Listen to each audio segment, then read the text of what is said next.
Hello, brothers and sisters. Raven here. In case anybody here is new, this could be big. This is one of those important topics, so I want to let you know.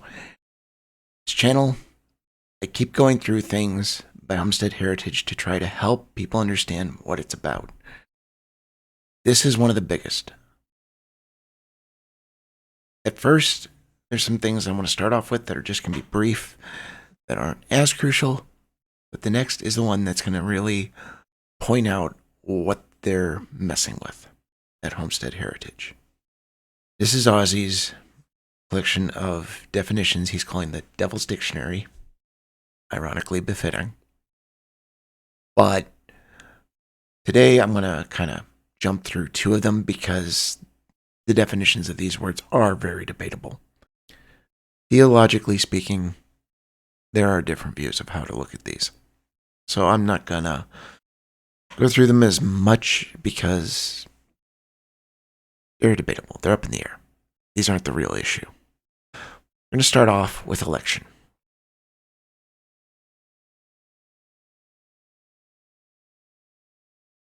Now, I'm going to put these up on the screen so you can read them if you want, but I'm not going to go through all of them. I just want to say in general the way this works. It says the same thing, practically. What he does is he tries to make most views of election look like the worst possible kind of view of election. Tries to make it sound bad, sound worse than it may be. Ironically enough, in the next definition, he says the same thing, but in a way that sounds better. But in what he calls the biblical definition, he doesn't just give the definition he gave before, he adds more into it. Within the corrupt definition, it's just a matter of who's saved. In the definition he gives as biblical, it's far more than just that. So in a way, he's taking the very thing he's indirectly rebuking and going further with it. Very hypocritical, once again. Now, evangelism. Once again, one I'm just going to put on the screen. Look at it, read it. It's up to you. I just want it to be there since this is off of an app not everybody's going to want to use. What I want to focus on is what he's doing with the biblical definition. He's once again trying to give it a bad view as far as what everybody else does with it. He treats it as though we're just going out there, talk to people, and we don't care the results. We don't care if it works. We don't care the results of it, which may be true of some, but that is not the way it would be defined. That's just a few examples out there that do that. But his biblical definition, he starts with this: declaring the whole message of a whole life that shines as a light to the nations. So what is this message? What is this life that shines? A city on a hill that demonstrates the quality of union, which proves that God sent Jesus. So he's saying you don't go out and share it. You just stand there as this amazing example, practically like an idol. This is more of them promoting their cult, promoting their community, not really defining evangelism. They don't care about the people really coming to the Lord. They care about the people coming to them and how the people see them. Now moving on to faith. And this is where I have to warn you, I'm going to get angry. This is the twisting of the word and lying about others. The corrupt definitions. This first one is terrible. Number 1, mere mental assent to facts about Jesus and God that can only be diminished by obedience. You hypocrite. We do not say that. No one does. Liar. Nobody says it diminishes obedience. Nobody says you can't obey. Nobody says avoid good deeds. Nobody. The one place that actually does is the world. And even with them, they first changed the definition of what's good and bad. Nobody makes it where good deeds you need to avoid. Period. This is their deceit. This is how they brainwash their people. Second definition. Belief that Christ's finished work forbids the believer's involvement. Yes and no. Forbids the believer from being a part of what saves them. They don't save themselves. They have nothing to do with that. He does it. However, this is not the definition of salvation. Only faith. And there, you're lying, sir.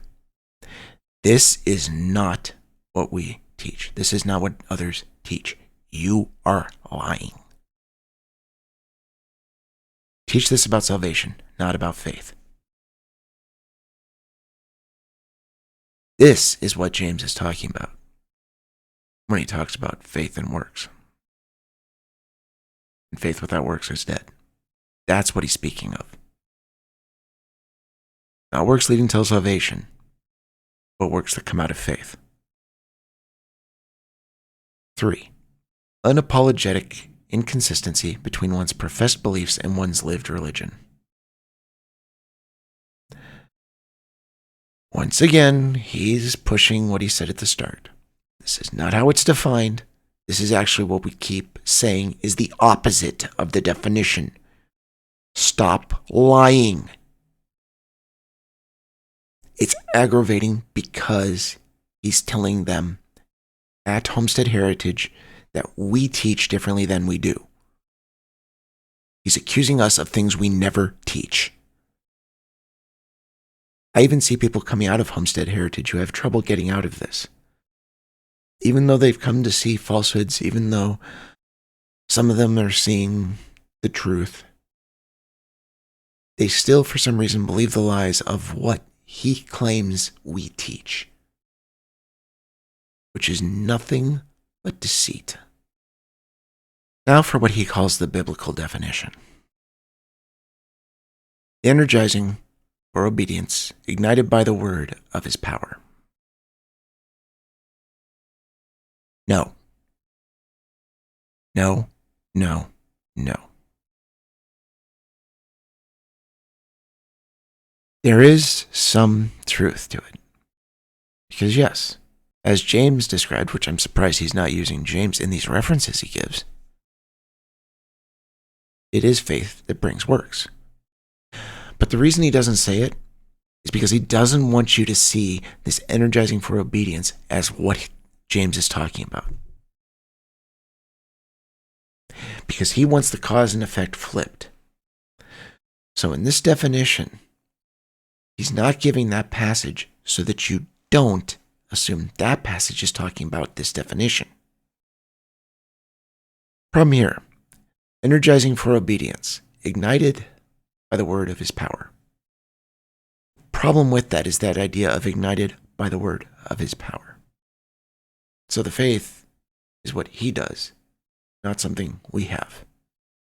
So it's not our faith. You're going against your own way of looking at it. Messed up definition. But yes, faith is what can energize for obedience. And remember, that is what James is about. Remember that.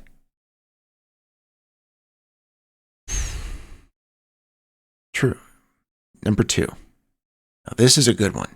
Almost. There's one thing I would change, but for the most part, this isn't bad. A trusting relationship that manifests spiritual promises in daily life. That's pretty close to what a definition of faith would be. The one thing I would change, it shouldn't be trusting relationship. Just trust. Change it to a trust that manifests spiritual promises in daily life. But no, he doesn't want it to be about real faith. He wants it to be about this relationship, this experience, emotions.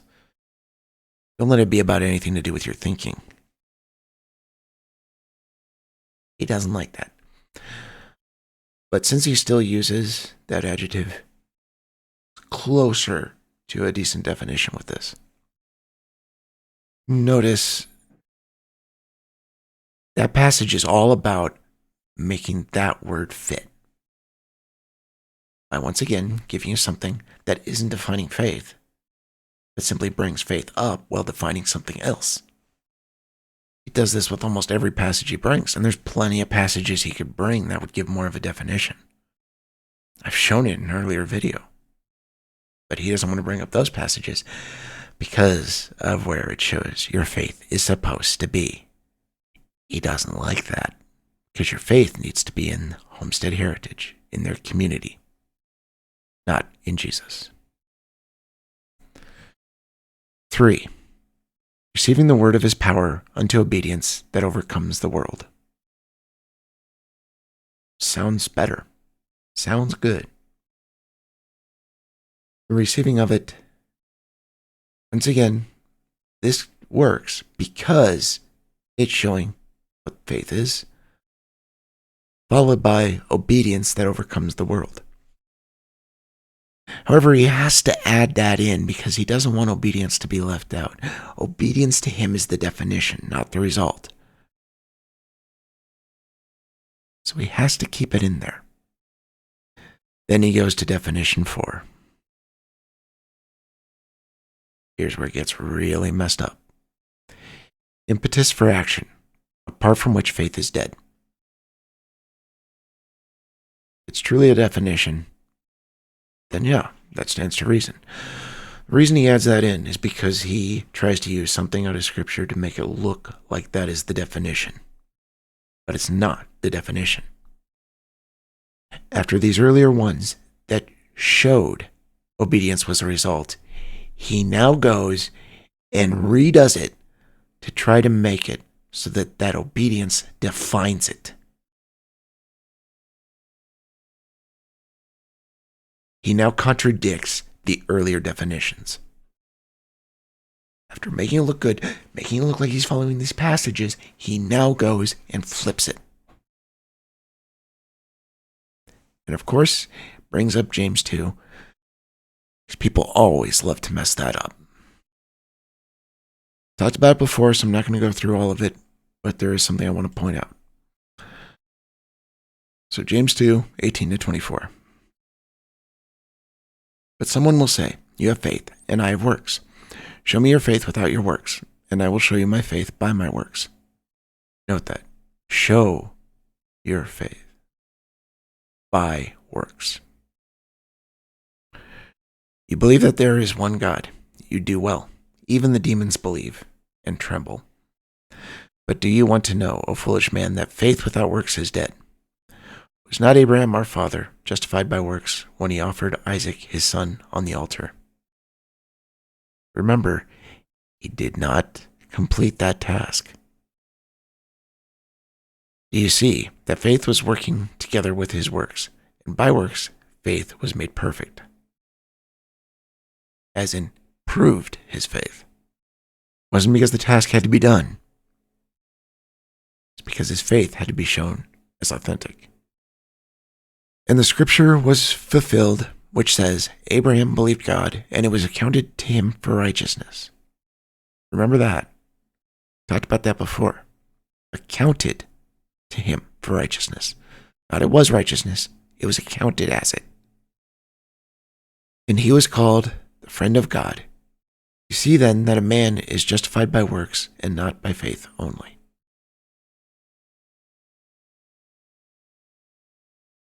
Note, this goes right back to what I was talking about earlier. He's talking about faith here. He only brings up salvation at the start where he says this. Can faith save him? Yes. If it's real. What he's doing here with this little addition at the end of the definition He says, apart from which faith is dead. What he's implying with this is the opposite of what it says. It says that without the works, it's dead. Not, it is brought to life by the works, which is what they're teaching. That's what they keep pushing.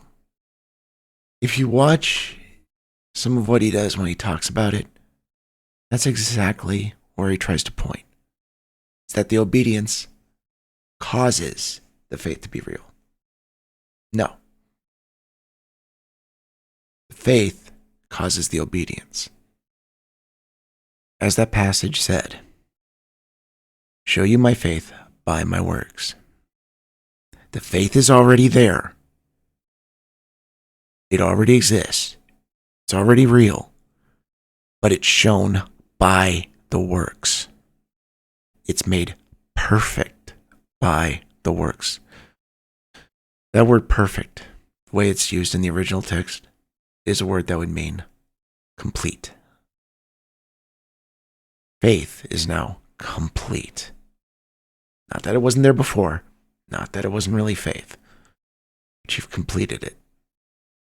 They want you to believe there's no faith until you've done the works.